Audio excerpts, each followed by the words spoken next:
talk show. You can't go in on it because he will grill you. And he will tear you down. That's right. He's very clever too. One of the greatest treasures in the world of righteous consciousness. And now, Today's discussion. Is there something wrong with relationships? Have we got it wrong? Have we messed it up? There's this individual on Facebook, I'm not going to call her name, and pretty much every one of her, she gets like, she puts up posts, and all her posts are some, as far as I'm concerned, some codswallop baloney, right? But it's always about, if the person don't love you, leave them. If the person can't respect you, then you should find someone who respects you. And she gets hundreds and hundreds of responses and debates and conversations about this baloney. And like, she's famous on Facebook. I'm like, what is this? And every once in a while I'll dip into her post and just cuss her out. Like, man, just top your rubbish. But do we need to be taught how to be in a relationship? You know, like you need to be taught how to drive a car. You know, taught how to use a computer. Something that can have so much impact on your life and cause you so much pain and mess up your children and mess up your families and mess up yourself, end you up in a mental institution. And I've got some stats and facts I'm going to share here with you, which is going to shock you silly, scare the life out of you. But do we have it all wrong about relationships? Do we need to revamp our concept on relationships, the pinnacle being marriage? Do we? Or we got it right and they're under attack. And if they are under attack, who in the blazes is attacking our marriages? And why? Imagine your first date, you spend more than £37. When you got married, you probably spent £37,000. And you could get a divorce for £37. So here we got online dating, here we got online divorce for £37. Is it just too easy to split up? Is that people don't realize that Facebook, Twitter and them sites all have algorithms to calculate your lifestyle interests and habits that they freely give up to authorities to make them calculate your mindset preferences. True, true, true. That's why there's that big debate, argument over privacy settings on Facebook. You are correct. But Google's coming out with iGoogle, where you don't have to have those privacy issues. And it's just like Facebook. So they know what policies to implement to maintain their control and their profits. I'm with you, CJ. Makes sense. Do. Them listen bashment and hear 10 gal me have and a rah-rah and women listen. He's broke. Go no dough. So forget about family values and putting real efforts into family. CJ, you keep messing me up with your slang, you know. I get your point though. They're listening to the songs and the songs is permeating into their subconscious and then they're acting off of their subconscious, not aware they're acting off of their subconscious and doing stuff that is destructive to the relationship, destructive to the long-term benefits of the relationship, destructive economically and to the well-being of their children because they're listening to the music. But what about the films? It's that time. Final thoughts and my final thoughts. final thoughts. Final thoughts. Final thoughts. My final thought. Tonight's final thought. Now it's time for my final thought. Now it's time. Now it's time for God's final thoughts. Final thoughts. Final thoughts. Relationships. What's wrong with relationships? What's going on? I did a show a few months ago on our black women working against black men because a white woman said it in America to a post office worker. Said you should be working with me because the black women ain't working with you, blah blah blah. And I said in that show that the black women are no longer married to black men. Black women are married to the state. They're married to their employer. 63% of black women who are employed by the state.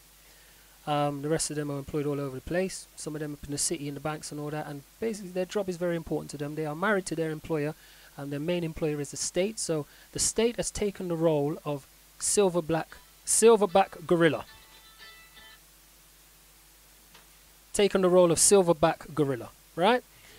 I would go as far as to say it's not just black women. It's just working class, middle class women. The state has married your woman. Now here's the addition to that. All you men, us, the state has married us as well. The state is transgender, is in between. We are married to the state. And the state is a jealous lover. And a tight one, a mean one. The state is the most important thing in our life. It controls and dictates us, and it wants us to be loyal to it. It wants us to listen to it. Think of the state as a jealous lover. That's how it functions. That's how it behaves. It doesn't want you to have other relationships. It doesn't want you to focus time and energy in other things that doesn't enrich it. It doesn't want you to spend time and energy in your relationship because it makes no money from your relationship. It makes money from you being at work, paying taxes, pushing paper through, putting tickets on cars, and excluding children from school. Yes? The state makes money from you. The state is your bride or groom. And the state is a jealous lover. And the state uses all its mechanisms to make sure that you can't cheat on him, her, shim. At 10. Yep. Oh, when I want. Oh, gosh. I'm going. As I was saying, the state is a jealous lover, and the state don't want you to focus any time or energy into anybody else. So the state is using all the resources at its disposal, the education system, the TV, right? Its website, its policies, politics. It's using everything at its disposal to keep you away from loving someone else. You need to watch that. It plants ideas in your brain, so you turn on the very person that loves you. It plants ideologies. I'm telling you this. Think about this. Stop thinking about the state as some figment of an imagination. It's the council. The state is a jealous being. If you're a woman, it's a man. If you're a man, it's a woman. I don't know what more I can say. I really don't know what more I can say. I'm thinking about this as I speak right now. The state is responsible for the high rate of divorces. But because we can't see the state, we attack the person we can see. And we get frustrated with the person we can see. I kid you not. This is what I believe. So, I go about my business. Invest some time in my woman, because I'm not going to invest time in the state. You need to check that. State keeping you away from your family, keeping you away from your kids, making sure that your kids go to school while you're at work, and that the state raises your kid so your kid comes up just to be like you, married to the state, giving the state money. So the state has a continuous stream, conveyor belt of people that are devoted and dedicated to it, and if they're not devoted and dedicated to it, at least they will give it money via the form of taxes. Pretty much what's going on with Murdoch. Anyway, on that note, I say,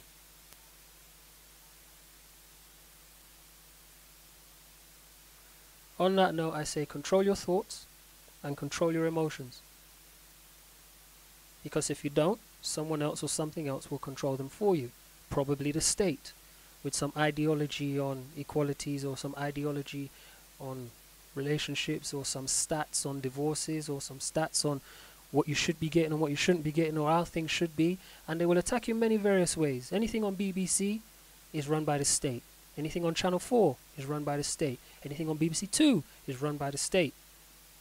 Not everything on Sky is run by the state. That's probably why they don't want Sky to be out of their control. Yeah?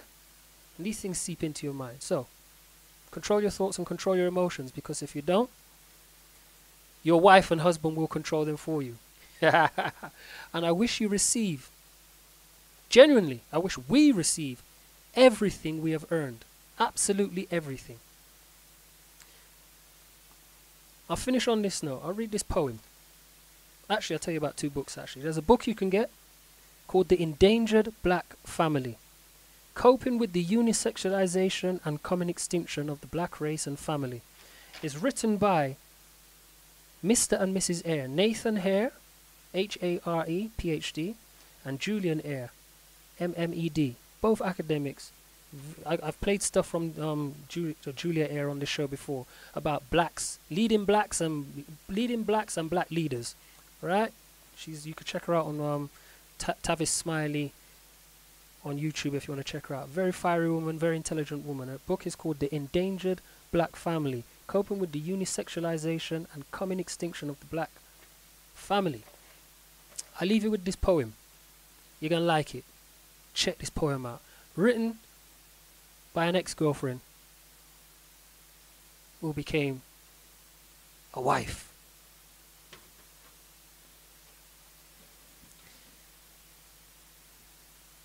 Bear with me. Pause. Break. We're ready. New vision. Contemplation. Flirtation. Cerebration. Consideration of conversation. Undivided attention. Estimation. Meditation. Approximation. To the person who sparked appreciation. Cultivation of communication. Intense negotiation. Companion, consultation, to seek affirmation. Valuation. Granted permission, after much intimation, submission of numeration. Telephone conversation. Much interpretation of innuendo suggestion. Feeling apprehension. Taking in sensation. Configuration of perception. Construction of foundation to form a special occasion. Body decoration. A new creation to regain recognition. Elongation of duration to formation of relation. Introduction to fornication. And first, penetration. Explosion of emotion. Enjoying the composition of the greater musician whilst enjoying the action of human reproduction. Recognition, commemoration, responsibility must be taken. We must have consideration. There are sexual ramifications. Accountability must be taken, not to bring forth to our nation the wrong contribution. The flippant decisions that lead to obstruction must be replaced by those for solid construction, emotion, devotion, discipline, affection. Dedication, obligation, family accommodation must be provided by each and every person for the strong multiplication of a powerful generation. God has left the building.